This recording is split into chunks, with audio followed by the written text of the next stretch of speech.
కాకినాడలో జనసేన గూండాలు రెచ్చిపోయారు. వాలంటీర్లపై అమానుషంగా ప్రవర్తించారు. 2 గంటల పాటు వాలంటీర్లను గదిలో నిర్బంధించిన జనసేన గూండాలు. వాలంటీర్లలో ఒకరు గర్భవతి అయినా కూడా కనికరించకుండా జనసేన గూండాలు రెచ్చిపోయారు. తోటి వాలంటీర్ బర్త్డే సందర్భంగా ఒకచోట కలుసుకున్న వాలంటీర్లను ఓటర్లకు డబ్బులు పంచుతున్నారన్న నెపంతో జనసేన గూండాలు దాడి చేశారు. జనసేన నేత పంతం నానాజీ ఈ ఘాతుకానికి పాల్పడ్డారు. జనసేన దౌర్జన్యానికి సొమ్మసిల్లి పడిపోయారు గర్భిణీ వాలంటీర్.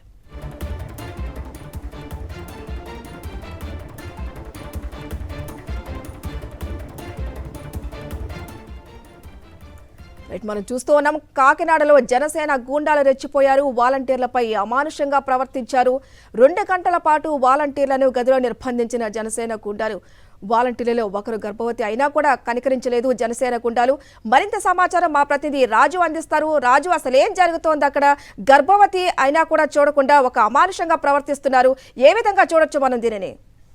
అంటే గత కొంతకాలం చూస్తే వాలంటీర్లు తమ ఇంటి నుంచి బయటకు వస్తుంటే చాలు, ఎందుకు వచ్చావు, ఏ కారణంతో వచ్చావు అని చెప్పి అటు టీడీపీ జనసేన నాయకులు తీవ్ర స్థాయిలో అనుమానిస్తున్న పరిస్థితులు, అవమానిస్తున్న పరిస్థితులు కూడా మనం చూస్తూనే ఉన్నాం. ఈ నేపథ్యంలో తాజాగా కాకినాడ రూపంలో ఒక పుట్టినరోజు పార్టీ కోసం అని చెప్పి 6 వాలంటీర్లు ఒక చోట సమావేశమై పార్టీ చేసుకున్న సందర్భంలో డబ్బులు పంచుతున్నారు, పార్టీకి సంబంధించిన కార్యక్రమాల్లో పాల్గొన్నారనే నెపంతో జనసేన పార్టీకి సంబంధించినటువంటి కొందరు వ్యక్తులు అక్కడికి చొరబడి నానా బీభత్సం సృష్టించి అమానుషంగా వారి పట్ల వ్యవహరించారు. దాదాపు 2 గంటల పాటు వారిని గదిలో నిర్బంధించి పైశాచిక ఆనందం పొందారు. అధికారులకు ఫిర్యాదు చేసినప్పుడు అధికారులు వచ్చి అక్కడ తనిఖీలు చేసినప్పుడు అక్కడ ఎలాంటి డబ్బులు కానీ లేదా పార్టీకి సంబంధించిన కరపత్రాలు కానీ ఎలాంటి లబ్ధి కావడంతో మొహం జరిగింది. వాస్తవంగా చూసినట్లయితే కాకినాడ రూరల్ 2వ డివిజన్ ఉన్నటువంటి 6 వాలంటీర్లు తమతో పనిచేసినటువంటి వాలంటీర్ పుట్టినరోజు సందర్భంగా ఏదైతే రమణీపేటలో సంబంధించి ఒక వాహనాల ఫైనాన్స్ కంపెనీలో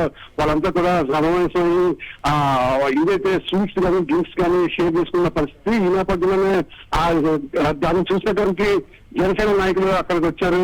లోపల చొరబడడంతోనే ఒక్కసారిగా దౌర్జన్యం చేస్తూ ఫర్నిచర్ పగలగొట్టి మీరంతా ఎందుకు సమావేశమయ్యారని చెప్పి వారిని వర్షం విధించారు. ఆ తర్వాత వారిని గదిలో నిర్బంధించారు. వెంటనే ఎవరైతే కాకినాడ రూరల్ నుంచి జనసేన పార్టీ తరఫు నుంచి పోటీ చేస్తున్న అభ్యర్థి పంతం నాని కూడా అక్కడ చేరుకుని శ్రీనివాసం సృష్టించారు. దాదాపు 2 గంటల పాటు హంగామా సృష్టించిన పరిస్థితి అక్కడ ఉంది. దీంతో వాలంటీర్లంతా కూడా గదిలో నిర్బంధించినటువంటి వాళ్ళంతా కూడా భయంతో వణుకుతున్న పరిస్థితి. ముఖ్యంగా ఆ వాలంటీర్లో ఒక వాలంటీర్ 7 నెలల్లో గర్భవతి ఆమె ఈ ఘటన చూసి ఒక్కసారిగా సమస్యలు పడిపోవడంతో ఇదంతా కూడా వాలంటీర్లు తీవ్రమైన భయాందోళన గురైన పరిస్థితి అవుతుంది. అయితే పోలీసులు అలాగే ఎన్నికల అధికారులు ఘటనాస్థలానికి చేరుకున్నారు. సెక్షన్ 144 అమల్లో ఉన్న నేపథ్యంలో ఇంతమంది పెద్ద ఎత్తున గురుగూడ ఉండదని చెప్పి వార్నింగ్ ఇవ్వడం బట్టి కొంతమంది జనసేన నాయకులు అక్కడి నుంచి జారుకోవడం జరిగింది. అయితే ఎవరైతే పంతం నానాజీ ఉన్నాడో వాలంటీర్లు ఎందుకు సమావేశమయ్యారు, పూర్తి స్థాయిలో తనిఖీ చేయాలని చెప్పు అధికారులు ఆ భవన యజమాని తీసుకుని లోపల తనిఖీ చేసినప్పుడు అక్కడ ఎలాంటి నగదు కానీ పార్టీకి సంబంధించిన కరపత్రాలుగా జరగకపోవడంతో వాళ్ళంతా కూడా ముఖం మార్చుకుని వెళ్ళిపోయిన పరిస్థితి అయితే జనసేన నాయకులు కనిపించింది. మొత్తం చూసినట్లయితే వాలంటీర్లు తన ఇంటి నుంచి బయటకు వస్తే తీవ్ర స్థాయిలో అవమానిస్తున్న పరిస్థితులు, అవమానాలు ఎదుర్కొన్న పరిస్థితులు మనకి క్షేత్రస్థాయిలో కనిపిస్తూనే ఉన్నాయి. మరోవైపు మేము అధికారంలోకి వస్తే వాలంటీర్లు కొనసాగిస్తామని చెప్పి టీడీపీ అధినేత చంద్రబాబు చెప్తున్నప్పటికీ క్షేత్రస్థాయిలో మాత్రం తీవ్ర స్థాయిలో వాలంటీర్లు అవమానాలు ఎదుర్కొన్న పరిస్థితులు అయితే కనిపిస్తున్నాయి. హరిత, థ్యాంక్ యూ రాజు.